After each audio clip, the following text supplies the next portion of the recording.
The first boot hit her property line at 9:47 p.m. Sarah Brennan didn't need to see them to know they were there. The motion sensor CD, buried 3 inches below the frost line near the eastern fence, tripped silent as a heartbeat, sending a pulse to the modified smartwatch on her wrist. 1 vibration, then 2, then 4. For men. She was in the kitchen when it happened, standing at the sink with her hands submerged in dishwater that had gone cold 20 minutes ago. The plate she'd been washing, the same plate she'd been holding motionless for the last 10 minutes, slipped from her fingers and settled back into the gray water with barely a sound. Her reflection stared back at her from the window above the sink. 32 years old, hair pulled back tight, face harder than it had been 6 years ago when she'd left the Navy.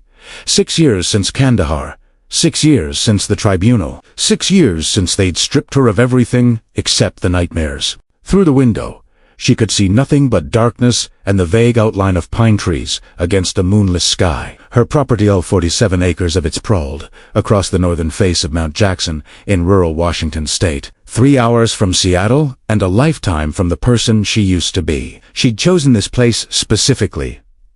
Remote, defensible. Surrounded by national forest on 3 sides with only 1 road in. 1 road in meant 1 road out. She'd learned that lesson in Helmand Province. The watch vibrated again.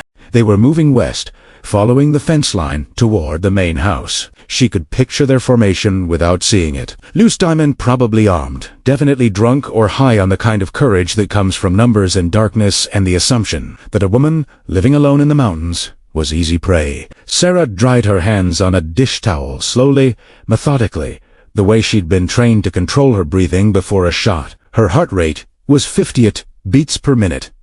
Resting.com. She'd learned a long time ago that fear was just information, and information was only useful if you could think through it. She walked to the living room, her footsteps silent on the hardwood floors she'd installed herself. The room was sparse. A couch, a wood stove, a bookshelf with more empty spaces than books. No television, no photographs. Nothing that spoke to who she'd been before the mountain. The rifle was in the closet. She didn't go for it. Instead, she moved to the corner desk where 3 monitors glowed with a soft blue light. Her security system wasn't the kind you bought at a hardware store. It was the kind you built when you spent 8 years as a Navy. If this trailer kept you watching until now, subscribe to the channel and leave a like. The full video is even better.